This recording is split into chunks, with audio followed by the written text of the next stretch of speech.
Sir மனுஷன் துன்பப்படுறதுக்கு என்ன காரணம் அப்படின்னு கேட்டால், ஏதோ ஒரு வகையில் ஒரு அகங்காரம் நமக்கு இருக்கும். இந்த அகங்காரத்தினுடைய வேடிக்கை சொல்லட்டுமா? ஒரு மனுஷனுடைய அகங்காரம் எப்படின்னா, சில பேர் ரொம்ப பணிவானவன் மாதிரியே கழுத்த இருப்பான். அவனை தான் சமாளிக்கவே முடியாது. ஏதோ உங்க புண்ணியத்தில் அப்படின்னு இப்படிம்பா நம்மளை கவுக்காம விட மாட்டான். அது என்ன சொல்றான்? டிஃபென்சிவ் ஈகோங்கிறான். அவன் ஈகோவை எப்படி பயன்படுத்துவான்னு கேட்டீங்கன்னா, அவனை நீங்க வீழ்த்தவே முடியாது. அந்த மாதிரி தன்னுடைய ஈகோவை ஃபுல்லா வச்சிருப்பான். மேடையில் பேசும்போதே சொல்லும்போது, ஏதும் அறியாத ஒன்றும் தெரியாத, அது எங்களுக்கே தெரியுமே. இவ்வளவு சொல்லிட்டு ஒன்று சொல்லிட்டீங்கன்னா அப்புறம் அவன் நீ சொல்றது தப்புன்னு போய் கேட்க முடியுமா? இதை நான் தான் முதலே சொல்லிட்டேன்ப்பா, ஏதும் அறியாத ஒன்றும் அறியாதுன்னு சொல்லிட்டேனே அப்படின்னு ரொம்ப பணிவா பேசுற மாதிரி உச்சபட்ச அகங்காரத்தோட பேசுவோம். ரொம்ப கொடுமை சார். அது பணிவா பேசுற மாதிரி உச்சபட்ச அகங்காரத்தோட ஒருத்தன் பேசிக்கிட்டு இருப்பா. இது எவ்வளவு பெரிய கஷ்டமான விஷயம். இதுல இருந்து வெளியே வரணுமா இல்லையா? நான் ஒரு சம்பவம் படித்தேன். காளிதாசன் எவ்வளவு பெரிய மகாகவி. காளிதாசன், இந்த மகாகவி காளிதாசன் ஒரு முறை தெருவழியா போறாரு. தாகம் எடுத்தது, தண்ணி குடிக்கணும்னு நினைச்சாரு. அங்க ஒரு கிணத்துல ஒரு அம்மா தண்ணி இறைச்சிக்கிட்டு இருந்தது. அந்த அம்மாட்ட போய் தண்ணி கேட்கணும். அம்மா கொஞ்சம் குடிக்க தண்ணி கொடுங்கம்மா, தாகமா இருக்கு, தண்ணி கொடுங்கம்மா அப்படின்னு இப்படி கையை நீட்டுறாரு. அந்த அம்மா ஊற்றணும். அந்த அம்மா ஒரு வார்த்தை கேட்டுச்சான், நீ யாருன்னே தெரியாம நான் எப்படி உனக்கு தண்ணியை எடுத்து கொடுக்குறது? நீ யாரு? நீ சொல்லு முதல்ல, நீ யாரு? காளிதாசன் யோசிச்சானா, நாம மகாகவி காளிதாசன், உலக புகழ்பெற்ற கவிஞன், இதெல்லாம் இந்த கிராமத்து பொம்பளைக்கு புரிய போதே? இது ஏதோ கிராமத்தை தண்ணி அரைச்சிக்கிட்டு இருக்கிற ஒரு மக்கு, இதுக்கு போய் இதெல்லாம் எப்படி புரிய வைக்கிறது? அதனால டக்குன்னு இதெல்லாம் வேணாம், நம்ம பெரிய காளிதாசன் கவிஞன் இதெல்லாம் சொல்லிட்டு இருக்க வேணான்ட்டு தகால்னு இப்படி ஒரே ஒரு வார்த்தை சொன்னாரு. யாரு என்னை வந்து ஒரு ஒரு ஒரு ஒரு வழிப்போக்கன்னு வச்சுக்கிய, வழிப்போக்கன், வெளியில போறவன் வழிப்போக்கன், வழிப்போக்கன் தண்ணி கொண்டு. அந்த பெண்மணி ஒரு கேள்வி கேட்டா, 2 பேர் தான் இந்த உலகத்தில் வழிப்போக்கன். யாரு? சூரியன் ஒன்று, சந்திரன் ஒன்று. ஏன்னா தினம் அதே வழியா போறானுங்க. இன்னை வரைக்கும் அவனுக்கு வழி தெரியாததால மறுபடியும் அதே வழியாவே போயிட்டே இருக்கிறானுங்க. உன்னை பார்த்தா சூரியனாவும் தெரியல, சந்திரனாவும் தெரியல, அப்படி நீ வழிபோக்குன்னு சொல்றியே, அதனால பொய் சொல்லாது, கரெக்டா சொல்லு நீ யாருன்னு. பார்த்தா இதுன்னா இந்த பொம்பளை இவ்வளோ அறிவாளியா இருக்கு அப்படின்ட்டு எப்படி யோசிச்சுட்டு, வடமொழியில் அதித்திம்பாங்க. அதித்தின்னா முன்ன பின்ன தெரியாம வீட்டுக்கு வர விருந்தாளி.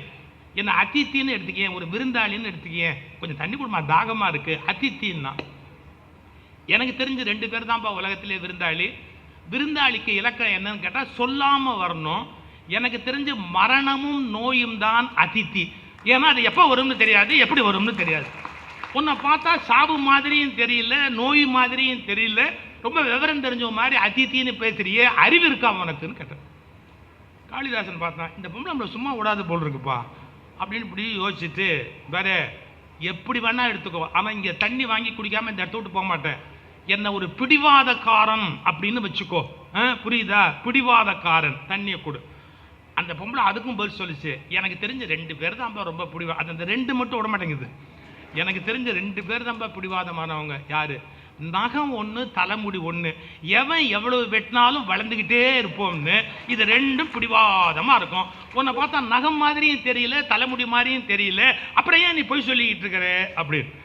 இப்போ அவன் டோட்டலாக சரண்டர், வேற வழியே இல்லாமல் டக்குன்னு காலில் விழுந்து காளிதாசன் சொன்னான், ஒரு முட்டாள்னு நினச்சிக்கீங்க, என்ன ஒரு முட்டாள்னு நினச்சிக்க, தயவுசெய்து தண்ணி கொடு. அவ்வளோ முட்டாளாக உன்னை பார்த்தா தெரியல, எனக்கு தெரிஞ்ச 2 பேர் தான் முட்டாள் உலகத்தில். அப்பவும் அதை விட மாட்டேங்குது. என்ன, இந்த உலகத்திலேயே தப்பான விஷயங்களை எப்போதுமே கூச்சம் இல்லாமல் செய்கிற அரசன் முட்டாள், அது ஆமாம்னு ஆமோதிக்கிற அமைச்சன் அவனை விட பெரிய முட்டாள். உன்னை பார்த்தா அந்த 2 கேட்டகரியிலையுமே வரல, அப்போ நான் எப்படிலாம் உனக்கு இதெல்லாம் கொடுப்பேன் அப்படின்னு. கடைசியாக சொன்னா, என்னை விட்டுடு, என்னை விட்டுடு, உங்க எந்த கேள்விக்கும் என்கிட்ட பதில் இல்லை, எனக்கு பதில் சொல்ல தெரியல, எனக்கு ஒன்றுமே தெரியல. கதை அது ரிலீஜியஸ் கதை. ஒன்று அந்த தண்ணி எடுத்து அந்த பொம்பளை தெரிச்சா சரஸ்வதியார் நின்னான்னு கதை போகும், நமக்கு அது முக்கியம் இல்லை. ஏன்னா அதை தள்ளி வச்சிருங்க. எவ்வளவு பெரிய கவிஞனா இருந்தாலும் அறிவாளியா இருந்தாலும் நம்முடைய அறிவு செல்லாமல் போவதற்கு என்று ஒரு இடம் இருக்கிறது. இதை புரிஞ்சுக்கணும். என்னை விட பெரிய அறிவாளி இல்லைன்னு இந்த உலகத்தில் எல்லாம் பேசுவான், இதெல்லாம் சும்மா. எந்த காலகட்டத்திலையும் நம்முடைய அறிவு செல்லா காசா போகக்கூடிய இடம்னு ஒன்று உண்டு. நம்முடைய அறிவு செல்லா காசா போக வேண்டிய நேரம்னு ஒன்று உண்டு. நேரம் இடம் கூட இல்லைங்க. சில நேரத்தில் நம்முடைய அறிவு எதுக்குமே பயன்படாத செல்லா காசா போறதுக்கான வாய்ப்பு இருக்கு. இதை நீங்க எங்க கனெக்ட் பண்ணணும்? இறந்தவர்கள் அப்படின்னு வரும்போது அகங்காரம் இல்லாதவர்கள், அது ஞானம் அடைவதற்கான வழி. இன்னொரு இடத்துல இறந்தவர்கள் அப்படின்ற வார்த்தை வரும்போது வித்தவுட் அவேர்னஸ், விழிப்புணர்வு அடையாதவர்கள் அப்படின்னு அர்த்தம் பண்ணணும். இதுக்கு எல்லா நூல்களையும் நம்ம படிக்கணுமா இல்லையா? இந்த நாட்டில் இப்போ ஒரு பெரிய சாபக்கேடு என்னன்னா, ஒரு மத நூல் படிச்சவன் இன்னொரு மத நூல் படிக்க கூடாது, ஒரு மத நூல் படிச்சவன் அது மட்டுமே சிறந்ததுன்னு பேசணுமே ஒழிய வேற எதை பத்தியுமே பேசக்கூடாது. இது சரியா? நீ எல்லாவற்றையும் படித்தால் தான் சரியான தெளிவை உலகத்தில் அடைய முடியும். எல்லா விஷயங்களையும் புரிந்து கொள்ள வேண்டும் என்றால் விருப்பு வெறுப்பில்லாமல் எல்லாவற்றையும் படிப்பதற்கான பழக்கத்தை நாம் ஏற்படுத்தி கொள்ள வேண்டும். உலகத்தில் இன்னைக்கு டெமோக்ரஸிங்கிறது இவ்வளவு பெருசா வந்தது, அது எங்கு பெய்த மழை? அது ஒரு வார்த்தையில அது என்னங்கிற விளக்கத்தை ஆப்ரஹாம் லிங்கன் ஒரு ஒரு 2 நிமிஷத்துக்குள்ள இந்த உலகத்துக்கு சொல்லி முடிச்சுட்டு அதுக்கு எழுதுறாங்க. கேமரா போட்டோ எடுப்பதற்கான புகைப்பட நிபுணர் தன் கேமராவை சரி செய்வதற்குள் அவர் தன் பேச்சை முடித்து விட்டார். புகைப்பட கலைஞர் தம்முடைய கேமராவை சரி செய்வதற்குள்ளாக ஆப்ரஹாம் லிங்கன் தன் பேச்சை முடித்து விட்டார். எது? டெமோக்ரஸிங்கிறதுக்கு அவர் கொடுத்த definition, for the people and of the பீப்புள்னு ஒரு டெஃபினிஷன் கொடுத்தார்ல டெமோக்ரஸிங்கிறது. இந்த டெஃபினிஷன் அவ்வளவு விரைவில் வெளியில வந்து விழுந்த விஷயம். இன்னைக்கு உலகம் முழுக்க எல்லா நாடுகளும் ஜனநாயகம் ஜனநாயகம் ஜனநாயகம்னு பேசுறாங்களே, இதுக்கான அந்த விளக்கத்தை 3 வரியில லிங்கன் நமக்கு சொல்லி கொடுத்திருக்கிறார். அது இங்க நம்மூர்ல பெய்த மழையா? எங்கோ பெய்த மழை. கெட்டிஸ்பர்க்ல பெய்த மழை, எங்கோ பெய்த ஒரு மழை உலகம் முழுக்க. அதே மாதிரி பிரெஞ்சு புரட்சி, சகோதரத்துவம் சமத்துவம்ங்கிற வார்த்தை எங்கோ பெய்த மழை. ஆனா உலகம் முழுக்க இன்னைக்கு சகோதரத்துவம் சமத்துவம் இருக்கணும் அப்படிங்கிற கருத்தா அது உலகம் முழுவதையும் மாற்றி அமைத்திருக்கு. இன்னைக்கு இருக்கிற மாதிரி வாய்ப்பு சார் அந்த காலத்துல இருந்திருக்குமான்னு தெரியாது. நம்ம இந்த போன் ஒன்று இருக்கு பாருங்க, இந்த ஒரு சின்ன கையடக்கமான ஒன்று, இதை பல பேர் சபிக்கிறான் சமூக வலைத்தளங்களை, இந்த செல்போன்ல எல்லாமே நேரம் வீணா போகுது அப்படின்னு. நான் அதனால் நீங்க எத்தனை புஸ்தகங்களை கேரி பண்ண வேண்டிய வேலையை அது முடிக்குது தெரியுமா? இப்போ நான் கமராமாயணத்தில் முன்ன படித்த போது படித்த பாட்டு திடீர்னு இப்போ நினைவுக்கு வராது. வயசா நான் முதலே சொன்னேன், பல விஷயம் டக்குன்னு ஞாபகத்துக்கு வராது. சமயத்தில் ஒய்ஃப் பேரே ஞாபகத்துக்கு வராமல் நாம பட்ட அவமானம் என்னங்கிறது நமக்குள்ள தெரியும். இத்தனைக்கும் ஏகப்பட்ட ஒய்ஃபும் இல்லை, ஒன்று தான் இருந்தாலும் அது நாம் ஒரு மாதிரி கூப்பிட்டு பழகியிருப்போம் வீட்டில். அது உங்கள் ஒய்ஃப் பேர் என்ன அப்படின்னு கேட்டால் நம்ம கூப்பிட்டு அந்த கொனஸ்ட்ரியான பேர் தான் ஞாபகத்துக்கு வருமே ஒழிய ஒரிஜினலாக அவங்க டாக்குமெண்ட்டில் இருக்கிற பேர் நமக்கு ஞாபகத்துக்கு வராது. இது ஒரு பெரிய சங்கடம். அப்படி எத்தனையோ விஷயங்கள் நமக்கு மறந்து போகுது. இது பாருங்க, இந்த ஒன்று கமராமாயணத்தில் எந்த பாட்டு நான் பேசணும் அப்படின்னு நினச்சாலும் பாட்டோட வரியை போட்டு அப்படி எடுத்து அப்படி டக்குன்னு அப்படியே பார்க்க முடியுது. விநாயகர் ராகவல் சொன்னார், இவர் சரியாக தான் சொல்கிறாரான்னு நான் 5 நிமிஷத்தில் 5 செகண்டில் செக் பண்ணிடலாம். டப்புன்னு அப்படி விநாயகர் ராகவல்னு போட்டு அப்படி எடுத்து பார்த்தா நடுவில் 2 வார்த்தை விடாமல் சொல்லிட்டாரு, விட்டுட்டு சொல்லிட்டாரு, எல்லாத்தையும் கரெக்டாக அப்படியே பார்த்துடலாம். இப்போ எவ்வளோ பெரிய கருவி இது, இதை எப்படி பயன்படுத்தணுமோ அப்படி பயன்படுத்தணுமா இல்லையா? இதை பற்றி ஒரு புள்ளி விவரம் படித்தேன் சார். உலகத்தில் இதுவரைக்கும் நம்ம பயன்படுத்தி கொண்டிருந்த 87 கருவிகளை இது இல்லாமல் ஆக்கிடுச்சோம். 87 கருவி. இப்போ வாட்சே வேண்டியதில்லை, கேமராவே வேண்டியதில்லை, உங்களுக்கு எத்தனை கருவி வேண்டியதில்லை. அப்படின்னா இந்த ஒன்று வந்ததுக்கு அப்புறம் இத்தனை கருவிகள் தேவையில்லாமல் போயிடுச்சு. ஆனால் திட்டம் என்ன சொல்கிறான், அந்த ஃபோன்னால டைம் வேஸ்ட்டாக போகுது, இந்த ஃபோன்னால மனுஷன்லாம் சோம்பேறியாக போயிட்டான், இந்த ஃபோன்னால அப்படி அதையா திட்டுறது? கருவியினால் நாம வீணா போல, அதை எப்படி பயன்படுத்த வேண்டும் என்ற தெளிவின்மையால் நம்ம வாழ்க்கை வீணா போகுது ஒழிய எந்த கருவியினாலும் நம்முடைய வாழ்க்கை வீணா போகாது. அதை கரெக்டானபடி பயன்படுத்தினா இதை விட நமக்கு உதவக்கூடிய கருவின்னு ஒன்று இருக்க முடியுமா என்ன? எவ்வளவு பெரிய விஷயங்கள் நமக்கு அது சொல்லுது. அப்புறம் இந்த எங்கோ பெய்த மழையை இங்கே இன்னொரு கோணத்தை கூட பார்க்கலாம். எப்படி தெரியுங்களா? யாருக்காகவும் அது சொல்லப்பட்டிருக்கும் சார், ஆனால் யாரோ அதனால பெனிஃபிட் ஆயிருப்பாங்க சார். அந்த மழை பெஞ்சது வேற இடத்துல, ஆனால் பெனிஃபிட் முழுக்க இன்னொரு இடத்துல எங்கேயோ. அதே மாதிரி அது யாருக்கோ சொல்லப்பட்டிருக்கும். ஒரு சின்ன உதாரணம் சொல்ல பாருங்க. பொண்ணை கொண்டு போய் மியூசிக் கிளாஸில் படிக்க வைக்கணும்னு ஆசைப்பட்டு ஒரு அம்மா சேர்த்தாங்க. தான் பொண்ணு மியூசிஷியனாக வரணும், சங்கீதத்தில் பெரிய நிபுணனாக வரணும் அப்படின்னு கஷ்டப்பட்டு கொண்டு போய் சேர்த்தாங்க அந்த அம்மா. ஆனால் நடந்தது என்ன தெரியுமா? இந்த அம்மா நல்ல பாடகி ஆயிட்டாங்க. அந்த டீச்சருடைய கண்டிஷன் எப்படின்னு கேட்டால், ஸ்டூடெண்ட் யாரும் அவங்க தான் உள்ளே வரலாம், மற்றவங்க யாரும் உள்ளே வரக்கூடாது. அந்த அம்மா இந்த பொண்ணை உள்ளே விட்டுட்டு என்ன பண்ணுவாங்க, ஜன்னல் ஓரமாக பேசாமல் உட்காந்தே இருப்பாங்க. என்ன பண்ணுறது அப்படின்னு. இந்த பிள்ளைக்கு அந்த பாட்டு ஏறலை, ஆனால் ஜன்னல் ஓரமாகவே உட்காந்து கேட்டுக்கிட்டு இருந்தாங்க பாருங்க. அந்த அம்மாவுக்கு பாட்டு ஏறி அவங்க பிரமாதமான பாடகியாக மாறிட்டாங்க. இது கூட எங்கோ பெய்த மழை தான், யாருக்கோ பெய்த மழை யாருக்கோ போய் சேர்ந்தது அப்படின்னு. இதை கூட மகாபாரதத்தில் எழுதி வச்சாங்க சார். ஒரு இன்ட்ரெஸ்டிங்கான இன்சிடென்ட்டா, இந்த பகவத்கீதைன்னு ஒன்று இருக்குல்ல, அதை கிருஷ்ணன் வந்து அர்ஜுனனுக்கு சொல்லி முடிச்சுட்டு கடைசியாக ஒரு கேள்வி கேட்டாங்க. எல்லா வாத்தியாரும் பையனை கேட்பாங்க, புரிஞ்சுதா அப்படிம்பாங்க. சந்தேகம் ஏதாவது இருந்தா கேளு அப்படி. புரிஞ்சா தானே சந்தேகமே கேட்கறதுக்கு. சந்தேகம் ஒன்றுமே இல்லை அப்படிம்பா, ஏன்னா எதுவுமே புரியல. அப்புறம் எப்படி இங்கேன்னு சொல்ல போகிறான். அது மாதிரி கிருஷ்ணர் கேட்டார், அர்ஜுனனை பார்த்து சொல்லிட்டு, எப்பா சந்தேகம் ஏதாவது இருந்தா கேளு அப்படின்னு. அவன் சொன்னான், நீ பாட்டு கிடுக்கிடுன்னு 700 ஸ்லோகம் சொல்லிட்டேன், எல்லாத்தையும் நான் கேட்டுட்டேன். ஆனால் எதை எதை எங்கெங்கே அப்ளை பண்ணணும்னு எனக்கு ஞாபகம் வரல, எப்படி யூஸ் பண்ணணும்னு எனக்கு தெரியல. நான் இதை ஞாபகம் வச்சுக்காம எல்லாம் ஓடி போச்சு வேகமா. அப்போ கொடியில் இருந்த அனுமன் சொன்னாராம், உனக்கு எப்போ டவுட் வந்தாலும் என்ன கேளு, உனக்கு எப்போ டவுட் வந்தாலும் என்ன கேளு. ஏன், உனக்கு சொல்லும் போது நானும் ஒட்டு கேட்டுக்கிட்டு தான் இருந்தேன், அதனால எனக்கு எல்லாமே மனப்பாடமாகி போச்சு அப்படின்னு சொன்னார். இந்த கதையெல்லாம் உண்மையா பொய்யான ஆராய்ச்சி பண்ணாதீங்க. ஆனால் அதில் ஒன்று உண்மை என்ன, யாருக்கோ சொல்லப்பட்ட உண்மைகள் யாருக்கோ பயன்படும் என்பது மட்டும் என்றும் நிலைத்திருக்கக்கூடிய உண்மை. நம்ம யாருக்காக சொன்னோமோ அவனுக்கு அது பயன்படாமல் கூட போயிருக்கலாம். ஆனால் யாரோ அதை கேட்டுக்கிட்டே இருப்பான், அவன் அதை வாழ்க்கையில் வேறு ஒரு வகையில் உள்வாங்கி எல்லா வகையிலையுமே அந்த கருத்துக்களை தன்னுடைய வாழ்வில் நடைமுறைப்படுத்தி அது மூலமாக மிக உயர்ந்த ஒரு இடத்தை அடைவதாக அவனுடைய தன்மை அமையும். நான் இது எதுக்காக சொல்ல வரேன், எல்லா மதங்களுடைய நூல்களையும் நம்ம படிக்கணும். அறிவுபூர்வமாக தேடுகிற போது விஞ்ஞான நூல்களையும் படிக்கணும், தத்துவ நூல்களையும் படிக்கணும். பரிணாம வளர்ச்சி அப்படின்னா நமக்கு புரியுதோ இல்லையா, தமிழில் இப்போ நல்ல புத்தகங்கள் வந்திருக்கு. முன்ன ஒரு காலத்தில் எல்லாம் தமிழ்லேயே படிக்க முடியும்னு சொல்ல முடியாது. பரிணாம வளர்ச்சின்னா அதை பற்றி அறிவியல், பண்டை தமிழ் இலக்கியங்களில் அறிவியல், அது படிக்கிறதுக்கு இப்போ வழி இருக்குது. நம்ம அதுக்கான புத்தகங்கள் கொஞ்சம் தேடணும், ஒரு பொறுமை வேணும். புத்தக கண்காட்சியும் வந்துட்டு மிளகா பஜ்ஜி மட்டுமே சாப்பிட்டுட்டு போகிறதுன்னு ஒரு முடிவோடு வந்தால் அப்புறம் நாம் ஒன்றும் பண்ண முடியாது. புத்தக காட்சிக்கு வந்தவங்க மிளகா பஜ்ஜி சாப்பிட்றது சாப்பிட்லாம், சாப்பிடாமல் போகக்கூடாது, கண்டிப்பாக சாப்பிடணும், அது வேறு விஷயம். ஆனால் தேடணும், என்னென்ன புத்தகம் எந்தெந்த வகையில் பயன்படும். சார், நாம் எளிமையில் விளங்கி கொள்ள முடியாத எத்தனையோ செய்திகளை உலக அறிஞர்கள் பல வகையில் சொல்லியிருக்காங்க பாருங்களேன். வெறுமனே ஒரு கதையாக நம்ம பயன்படுத்துறது ஒன்று, பட் அது எவ்வளோ பெரிய ஹையஸ்ட் டீச்சிங் சொல்லுதுங்கிறத ஒரு சின்ன அனாலிசிஸ். சூஃபிசத்தை பற்றி ஒரு அருமையான புஸ்தகம் வந்திருக்குன்னு சொன்னால் நாகூர் ரூமி எழுதியிருக்கார். சூஃபி வழி அப்படின்னு ஒரு புஸ்தகம், எக்ஸலண்ட் புக்கு. மேனேஜ்மெண்ட் சயின்ஸ் பற்றி இறையன்பு ஒரு புஸ்தகம் எழுதியிருக்கார், இலக்கியத்தில் மேலாண்மை அப்படின்னு. எனக்கு தெரிஞ்சு உலகத்தில் இருக்கிற பல விஷயங்களை நீங்கள் ஒரே புத்தகத்தில் படித்து கற்றுக்கலாம் அப்படின்னா இலக்கியத்தில் மேலாண்மை அப்படிங்கிற இறையன்பு சாருடைய புத்தகத்தை படித்தா போகிறோம்.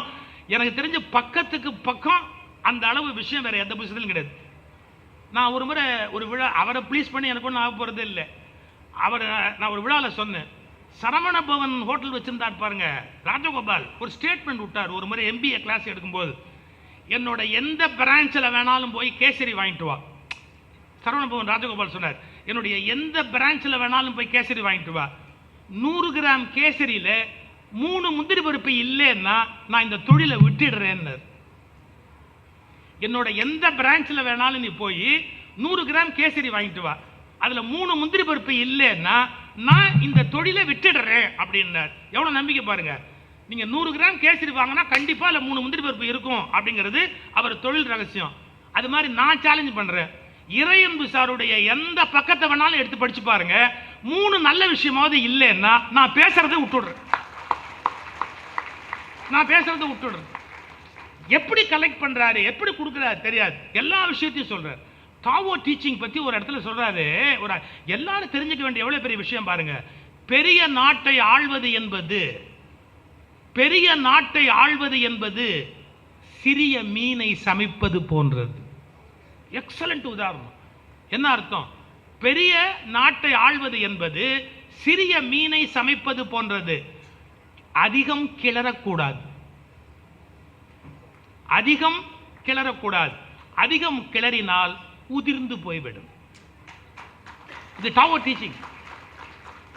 எவ்வளவு பெரிய விஷயம் பாருங்க. அதே மாதிரி சார் அவர் ரொம்ப நேர்மையா, ரொம்ப மிக மிக நேர்மையாகவே ஒரு இயக்கத்தை நடத்திவிட முடியாது. மிக மிக மிக நேர்மையாகவே ஒரு இயக்கத்தை நடத்திவிட முடியாது. அதுக்கு சொல்ற உதாரணம் என்ன தெரியுங்களா? என்ன? தூய்மையான நீரில் மீன்களால் வளர முடியாது. ஏன்? அழுக்கு இருந்தா தானே சார் மீனே அங்க இருக்கும் திங்கிறதுக்கு. அழுக்கே இல்லாம இருந்ததுன்னா அங்க மீன் எப்படி இருக்கும்? ஆனாலும் ரொம்ப தூய்மையாவே உன்னை நடத்தணும்னா கொஞ்சம் முன்ன பின்ன இருக்கணும். லீடர்ஷிப் குவாலிட்டிஸ் சொல்றான். 10% பெர்ஃபெக்டான ஆள் தான் என் பின்னாடி வரணும்னா நீ ஒத்தையா போக வேண்டியதுதான். நம்ம இன்னும் ஒத்தையா போறதுக்குன்னு ஒரு இடம் இருக்கு, அங்கதான் ஒத்தையா போகணுமே ஒழிய மற்ற இடத்துக்குலாம் ஒத்தையாவா போறது. ஏதோ கொஞ்சம் முன்ன பின்ன ஒரு மக்கா இருப்பான். இல்லை கொஞ்சம் நான் வாழ்க்கைக்கு பயன்படுத்துக்காக சொல்றேன். சில பேர் சொல்லுவான், என் ஒய்ஃப் மட்டும் ரொம்ப அறிவாளியா இருந்தா உன்னை என்னைக்கோ டைவர்ஸ் பண்ணிருப்பா.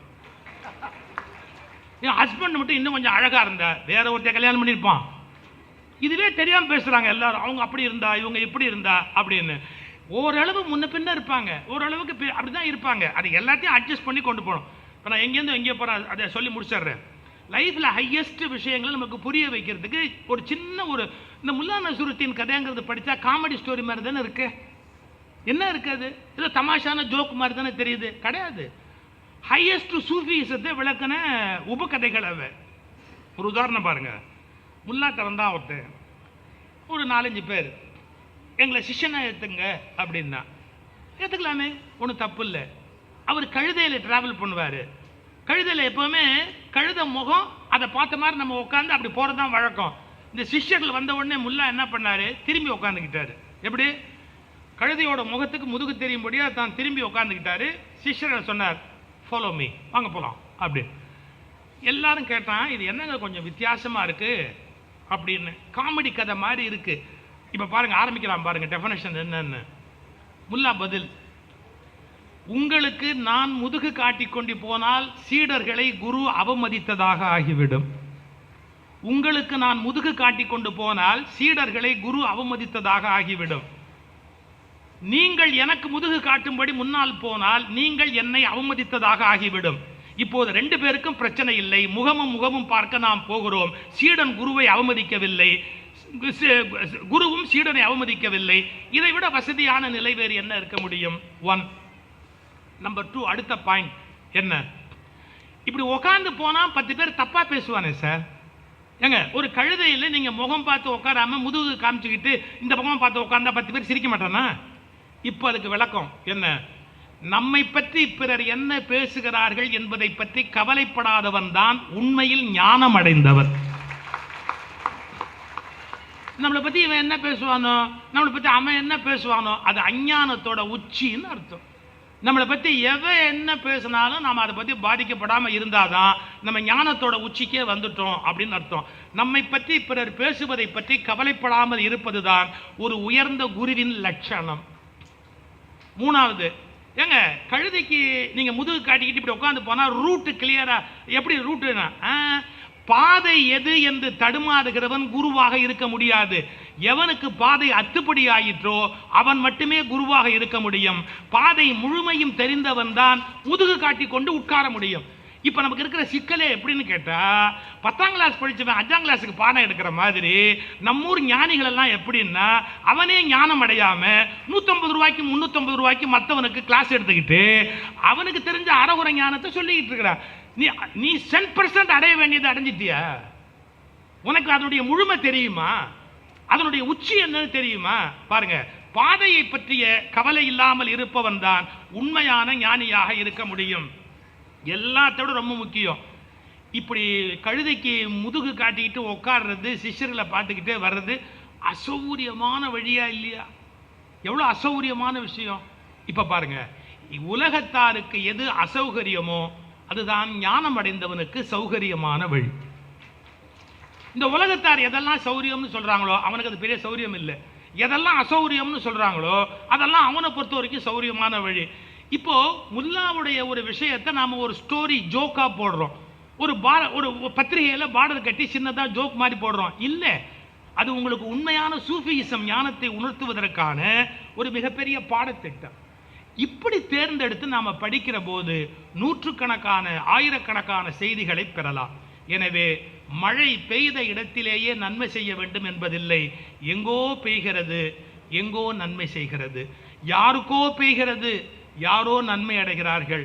எங்கோ பிறந்து நதியாகிறது, கடலில் மீனின் நறுமணம் மாற்றி அமைக்கப்படுகிறது. இப்படி கருத்துக்கள் மழையாக எங்கோ பெய்து யாரையோ மாற்றி எத்தனையோ மாற்றங்களை செய்திருக்கின்றன. இந்த கருத்துக்களை சுமந்து வருகிற புத்தகங்கள் எங்கோ பெய்த மழை. வணக்கம்.